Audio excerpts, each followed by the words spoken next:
Welcome to Engineering Influence, the podcast from the American Council of Engineering Companies, coming to you from our 2025 Fall Conference in San Diego. And today is all about inspiration. It's about the soft skills of business, how to be effective leaders, how to grow your businesses, how to be effective not only in the office, but also in life. And we had a fantastic speaker to kick off this session and its theme, Debra Searle. Your story is amazing.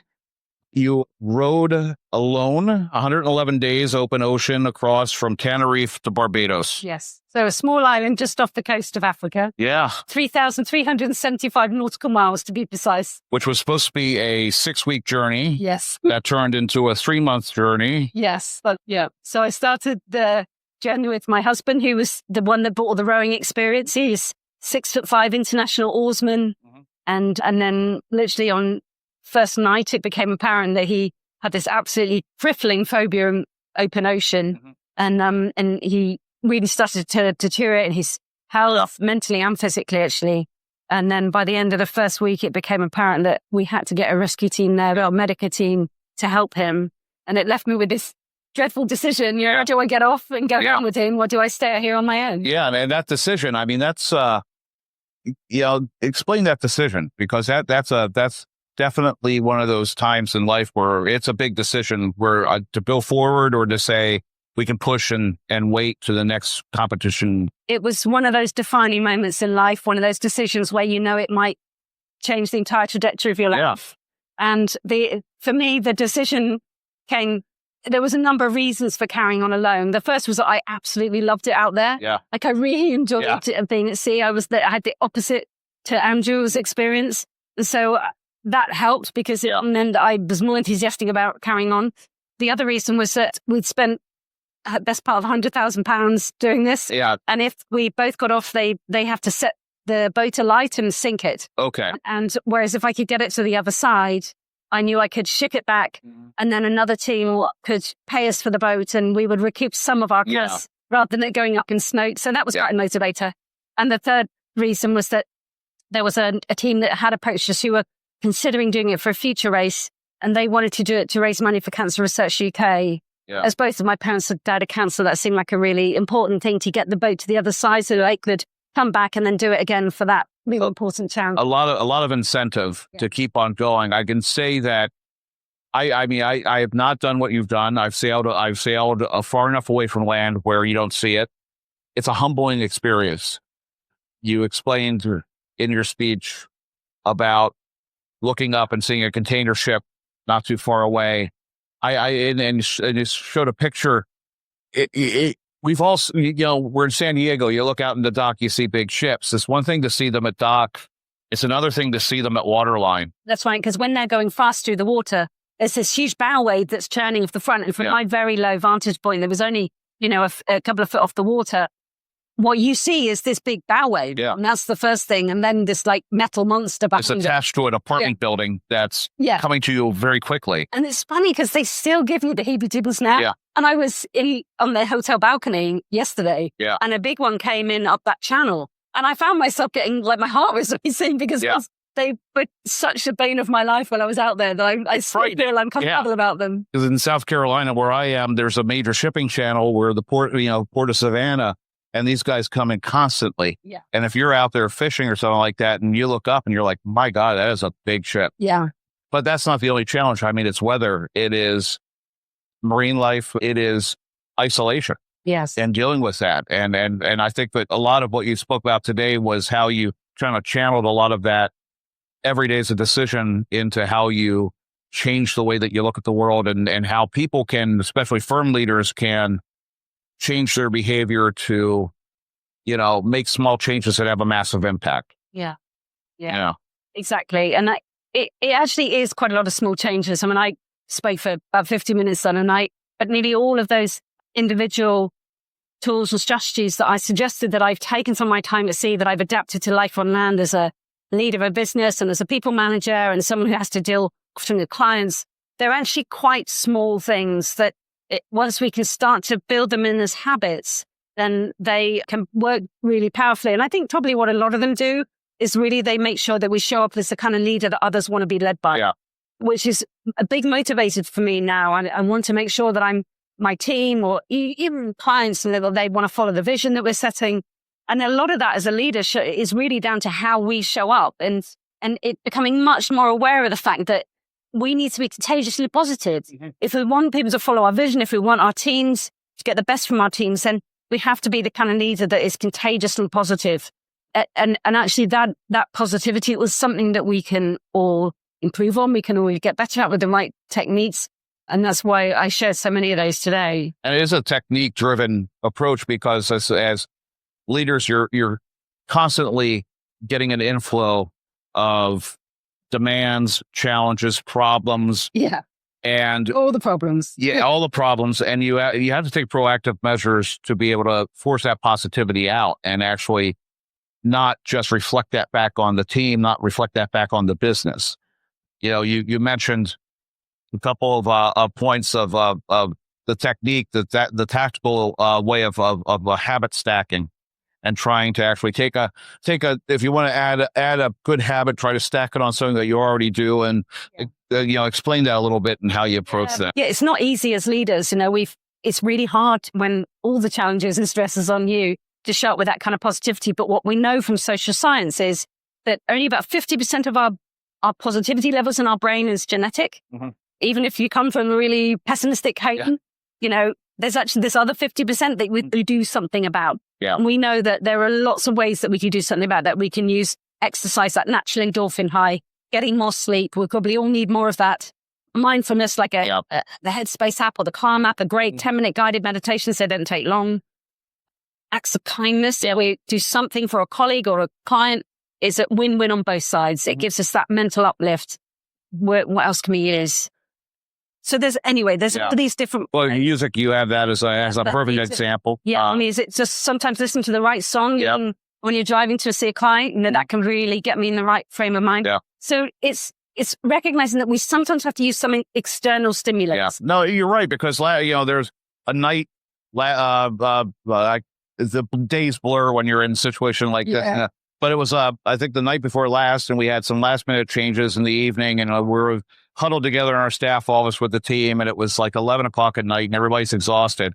And then somebody put on a YouTube video that was, hilarious, and it was just enough to break that tension and reset our minds and actually leave with a better attitude than we had going into it. Yeah. And it's those small little things that can have an unexpected impact. Yeah. And you asked me the question also about the habit stacking and how I use that to ensure I turn some of those ways that we know boost the brain's positivity into a regular habit.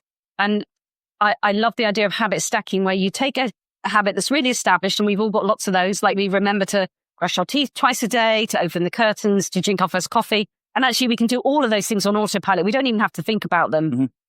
So we take one of those that's a very established habit, and we stack on top of it a new habit that we want to make stick. Yeah. So it reminds us to do it. Mm-hmm. And I gave the example in my speech about how when I brush my teeth at night, because that's one that's on autopilot, I then put my exercise kit by the side of my bed, and I position it so that I've got to stand on it in order to get out of bed in the morning. And I've removed the friction then that stops me from giving that excuse of, it's just the challenge of not stepping over the bag or kicking it to the side, and that's. But I noticed actually I did start to do that sometimes. Yeah. And when I analyzed why did that habit stack not work, when the kit was there, why did I not exercise? And I know I need to exercise because I show up completely different personal work if I do. I've got more energy. I'm now optimistic. I deal with challenges better. I'm probably a nicer leader to work with just because I'm happier. But the days I didn't, when I noticed the pattern was always I'd either work too late, which I think a lot of leaders are, have that issue. And then I scrolled too late on social media in bed. Oh, yeah. So I had to put a new habit stack in place to get the exercise when I'm working, which is I've got an alert that goes off from my phone. It goes off every night at exactly the same time. And it says, bedtime, Debra, and I don't do one more job, go Ryan. And the rule is when the alert goes off, I have to plug my phone in the kitchen to charge rather than taking it to the bedroom. Mm-hmm. And actually, I think that habit stack has had a really profound impact on my sleep, on my mental health, on so many things. And it's meant that I then do get up and exercise and use the kit despite the bed. The thing about technology is it kind of helps you because the rings. Like I have one of those Aura rings that has and it will tell you, hey, it's time you set it up, and it'll give you that text reminder saying it's time to wind down. And if you can attach a habit to that, and it's that reminder of saying, okay, now's the time to change this behavior. Yes. Yeah, because you're right. Because if you don't do this, then you come home and to your point, you're so consumed with the day, you're so consumed with all these things that generally you don't come home and give the best after you come back. Yeah. I mean, that's for me. And maybe that's not everyone, but I think we either burn out or we take it out on employees, which is never a good thing, or we get home from work and our families get the worst of us because we've got nothing left to give. Yeah. So we have to, as leaders, I believe, find ways to expand our ability to tolerate the challenges, to build that kind of resilience reservoir. Mm-hmm. And that's often around managing our workflow. I think we take on a lot. Yeah. And it's so hard to say no, but actually we can't be effective in our leadership if you say yes to everything. Yes to other things. You also had a good point of saying, leaders speak last in your presentation, and that there's that idea of authority bias going in, that if you say, hey, this is what I want to do, what do you guys think? Yeah. Immediately you're going to get the wrong, or you're not going to get what you need. Yeah. Because they're not going to say, well, that's a rubbish idea because you're the boss. Yeah. So we don't have the monopoly on good ideas. We have to, as a leader, utilize that diversity of thoughts that our colleagues have, because they might have done a different project to us, or have different industry background, or come from a different diversity trait, or they've gone to a different university. So they have a way of viewing things that, from our privileged position as the leader, we can't always see because of where we sit in the organization. And when leaders speak last in meetings, we're able to hear that diversity of thought, hear those ideas come forward. If we speak first, it's very hard for them, particularly more junior employees, to speak up and share their ideas, or to say your idea is rubbish. Not that they would say it that way, but even if they think it is, if we allow them to say their ideas best, we're far more likely to utilize that diversity of thought. Then also to make sure that you actually are proactive in sending out and trying to get positive messages sent out on a regular basis, either through email, text, WhatsApp, what have you, because you've seen there is a statistical increase in productivity once that happens. Yeah. There's no doubt about it that there is a direct correlation between how positive I am as a leader and how productive my team are. Yeah. The evidence shows that if we can give these kind of free words as encouragement, then productivity can increase by 31% amongst teams. I think as a leader, the temptation is always to think, I haven't got time to give that bit of feedback, to give that encouragement, to send that nice message to someone. We can't afford not to, though. If it's going to increase productivity by 31%, then giving that bit of encouraging free feedback, and it needn't be onerous. The study that I referenced, it said it only had to be one line long if you're sending an email or text messages, to either thank, praise, encourage, or ask to collaborate. And it starts this feedback loop. It has a conversation element to it that has the chance to go somewhere. And that's when we find solutions faster, because we're throwing it out there as an opportunity to be more collaborative. Yeah. And we've got to utilize that almost like our most valuable leadership tool, because it costs nothing. Yeah. And we just don't use it enough because we're so busy. Exactly. And we can't lose sight of that. So you have still a lot going on. I mean, you beyond the rowing challenge, you have a lot of different enterprises you're working on. There's a film in production about the race. What where is that right now in the production scheme? Yeah. Well, I think COVID kind of tipped the cart and did that to everything. It did that for everyone, but it meant that particularly Hollywood, they really everything kind of stopped there. Yeah. So I think really things are only just starting to. Everything's slowly stirring up. Yeah. Yeah. So we'll keep an eye out. And then if anyone else wants to get more information about your leadership style and is looking to energize their teams, where should they go? Yeah. My website, debrasearle.com.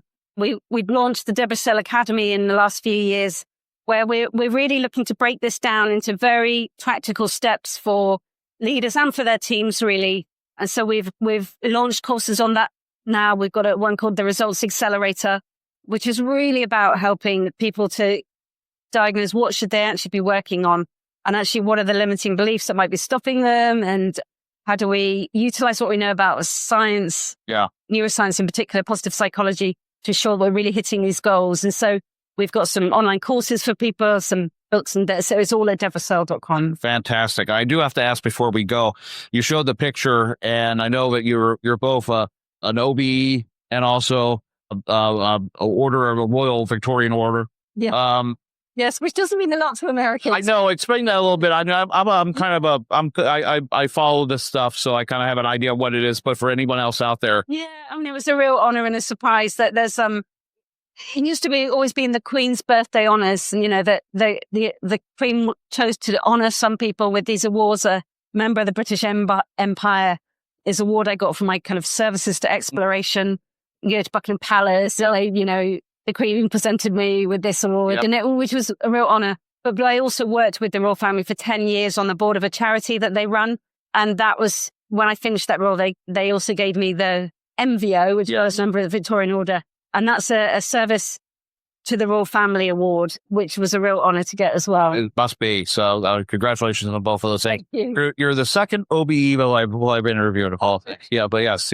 Yeah. But I appreciate you taking the time after your presentation to join us on the podcast. And I encourage anybody out there who does want to energize their team and become a more effective leader to visit debrasearle.com. And thank you for joining us. This has been Engineering Influence podcast from the American Council of Engineering Companies, and we will see you next time.